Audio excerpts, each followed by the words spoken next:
జయప్రదం జయప్రదం.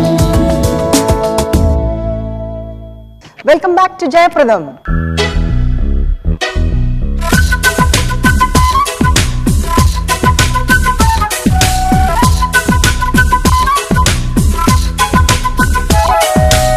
సక్సెస్ కంటే ఒక చేంజ్, సక్సెస్తో ఎలాగ వస్తుంది, ఒక చేంజ్లో అంటే సస్పెన్స్ కానీ ఒక యాక్షన్ కానీ అగ్రెసివ్ అయినటువంటి మోల్డ్లో ఉంటుంది అది.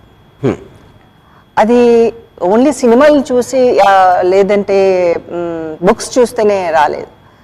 బట్ ఏదైనా ఒక లైఫ్లో నాకు ఇది నచ్చలేదు అనేది కానీ ఒక స్ట్రాంగ్ ఇన్సిడెంట్ జరిగితే కానీ ఇలాంటి చేంజ్ ఓవర్ అనేది ఏ మనిషికి పాసిబిలిటీ కాదు. సో అలాంటిది ఏదైనా. ఇప్పుడు సినిమా అనేది ఒక మీడియం అండి. సినిమా అనేది it's not an end, that's a means. ఇప్పుడు మీకు లైఫ్లో మీకు మ్యూజిక్ ఇష్టం ఉండొచ్చు, లేకపోతే కొంతమంది క్యారెక్టర్స్ని మీరు యూ మైట్ అడ్మైర్, మీరు లైఫ్లో కలిసిన వాళ్ళు అవ్వచ్చు, లేకపోతే మీరు అందమైన అమ్మాయిలను చూసి ఉండవచ్చు. యూనో ఏదేది లైఫ్లో మనకి ఇంట్రెస్టింగ్గా, లేకపోతే మనకి ఒక ఆహ్లాదాన్ని ఇచ్చేది, లేకపోతే మన గగురు పడిపించేది, లేకపోతే ఎనీ ఎమోషన్ మనం మూవ్ చేసే వ్యక్తులు కానీ సంఘటనలు కానీ అవన్నీ కూడా డెఫినెట్లీ నా మీద చాలా స్ట్రాంగ్ ఇంప్రెషన్ చేసి ఉంటాయి. అంటే ఇప్పుడు సపోజ్ కాలేజ్లో ఒక అమ్మాయిని చూశాను అనుకోండి, అమ్మాయిని చూడటానికి కొంచెం సంకోచం, చూస్తే ఏమనుకుంటుందా లేకపోతే అనేది ఒకటి ఉందనుకోండి మనసులో, అది ఒక కోరిక మిగిలిపోతుంది. సో ఇప్పుడు సినిమా తీసినప్పుడు నాకు ఇష్టమైన అమ్మాయిని కెమెరా ముందు పెట్టి నాకు ఇష్టమైనంతసేపు నేను చూసుకోవచ్చు. అది తర్వాత ఇప్పుడు నేను ఒక రౌడీగా నాకు ఒక లిమిటేషన్ ఉంటుంది అనుకోండి. నేను రౌడీని ఏం కాదు, బట్ నా పాయింట్, నా క్లాస్ రూమ్లో బుల్లి ఒకడు ఉండేవాడు, ఒక క్లాస్ అంటే చిన్నప్పుడు అది స్కేల్ పెట్టి అందరినీ కొడుతూ ఉండేవాడు. ఆడంటే నాకు భయం. కానీ ఒక విధంగా అతన్ని I use to look up to him, ఎందుకంటే అతనికి ధైర్యం ఉంది కాబట్టి లుక్ అప్ టు హిమ్. కానీ అక్కడి నుంచి స్టార్ట్ అయింది. సో అప్పుడు ఒక హీరోని ఇట్లా చూపించి లో యాంగిల్లో ఆ సైకిల్ చైన్ తెంపించో లేకపోతే గన్తో షూట్ చేయొచ్చో, నాలో లోపల నేను చేయలేని నా కోరికలన్నీ నా క్యారెక్టర్ల ద్వారా నేను తీర్చుకుంటాను. So I'm living my dreams through my films. నేను ఇప్పుడు ఫీల్ చేస్తున్నాను, నేను జయప్రదను ఎందుకు అయ్యానని. నేనే అబ్బాయి ఉంటే నిజంగా మీరు నాకు అలాంటి క్యారెక్టర్ క్రియేట్ చేసేవారు. కానీ నాకు అబ్బాయిలు కన్నా అమ్మాయిలు షూట్ చేయడం ఇష్టం అండి. ఓకే.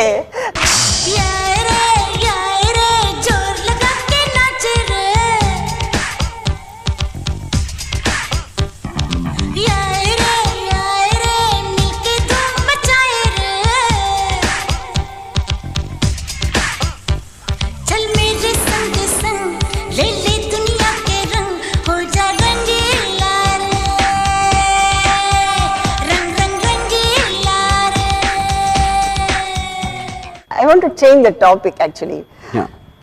ఎక్కువగా ఈ భూతాలు దెయ్యాలు పిక్చర్స్ వెన్ యూ ప్లాన్, అప్పుడు ఇంట్లో వాళ్ళతో డిస్కస్ చేసేటప్పుడు ఎలా ఉంటుంది వాళ్ళ రియాక్షన్? నాట్ రియలీ, ఎప్పుడు చేయలేదు అలా. అంటే వాళ్ళు కూడా అంటే మా ఫ్యామిలీలో మై మదర్ అంటే వాళ్ళకి ఒక స్టేజ్లో అప్పటి నుంచి నేను ఎప్పుడు సినిమా గురించి మాట్లాడుతాను, even before I became a director. So I think అది ఒక అలవాటు అయిపోయి ఉంటుంది. సో ఇంకోటి నేను చాలా ఇన్స్టింక్ట్తో చేస్తాను సెట్స్లో. ముందు అంతా ప్లాన్ చేసుకుని ఇలాగే తీయాలి పర్ఫెక్ట్గా అని నేను ఎప్పుడు ఆలోచించాను. I just go by my instinct on the sets. నేను ఒక ఫినిష్ ప్రోడక్ట్ చూపెట్టడానికి ఇష్టపడతాను, కానీ I don't want to tell what's before కాంటెక్స్లో. ఒక స్ట్రైట్ క్వశ్చన్ అడుగుతాను, అంటే దేవుణ్ణి నమ్ముతారా లేదా? దేవుణ్ణి నమ్మకపోతే దెయ్యాలు నమ్ముతారా? దెయ్యాలు నమ్మకపోతే తాంత్రికాన్ని నమ్ముతారా? ఇప్పుడు నమ్మటంకి ఇగ్నోర్ చేయడానికి, కేర్ చేయకపోవడానికి డిఫరెన్స్ ఉందండి. అంటే ఇప్పుడు నేను నాకు కొంచెం సినిమాల గురించి తెలుసు, లేకపోతే చిన్నవి అంటే మొత్తం మీరు టోటల్గా దేవుడు అనే అతను మొత్తం సృష్టిని క్రియేట్ చేశాడంటే దాంట్లో నేను ఎవరైనా క్రియేట్ చేస్తుండే అతని పేరు దేవుడు అనుకున్నాను. కానీ దేవుడు నన్ను పట్టించుకుంటాడని నేను నమ్మను, అందుకని నేను దేవుడిని పట్టించుకోను. అంతేకాని దేవుడు ఉన్నాడా లేదా అనేది I don't think I have time to think about it, because నాకు మ్యాటర్ అవునప్పుడు ఎందుకు థింక్ చేయటం అనేది నా ఫీలింగ్.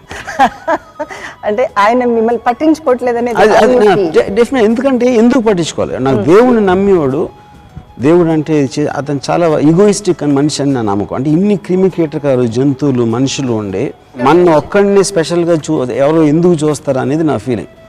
అప్పుడు క్యూలో ఉన్న ప్రతి ఒక్కడు గుడిలో దర్శనంకి వెళ్ళినప్పుడు ప్రతి ఒక్కరు నన్ను మట్టుకు కాపాడు, నా మట్టుకు చూసుకో అని కోరిక కోరుతాడండి. సో అట్లా నిజంగా చూసుకుంటాడని అనుకుంటే అతను చాలా ఎగోయిస్టిక్ ఫూల్ అని నా ఉద్దేశం. సో ఇప్పుడు ఓకే, ఆబ్వియస్లీ ఇప్పుడు ఇంత అర్థం ఉంది, ఇంత ఉన్నాయి, ఇన్ని జరుగుతూ ఉంటే ఏదో ఒక శక్తి ఉంది, కానీ ఆ శక్తి నన్ను పట్టించుకున్నప్పుడు నేను ఆ శక్తిని పట్టించుకున్నాను. That's my one line answer. I don't know what it sounds like. ఇన్ని మందితోటి ఇంటర్వ్యూ చేశాను. It is really a bold interview. What I great. On this note, let us take a break.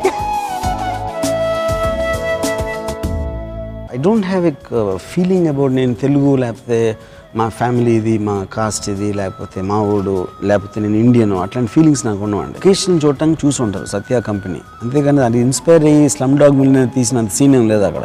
ఒక్క వర్డ్లో రామ్ గోపాల్ వర్మ అంటే మీనింగ్ చెప్పాలి. ఒక్క వర్డ్లో కరెక్ట్గా అయితే నేను చేయాలనుకున్న దానికి ఎవరు అడ్డొచ్చినా ఏం అడ్డొచ్చినా నేను చేసి తీరుతాను. శుభప్రదం సుఖప్రదం జయప్రదం. జయప్రదం కాంటెస్ట్.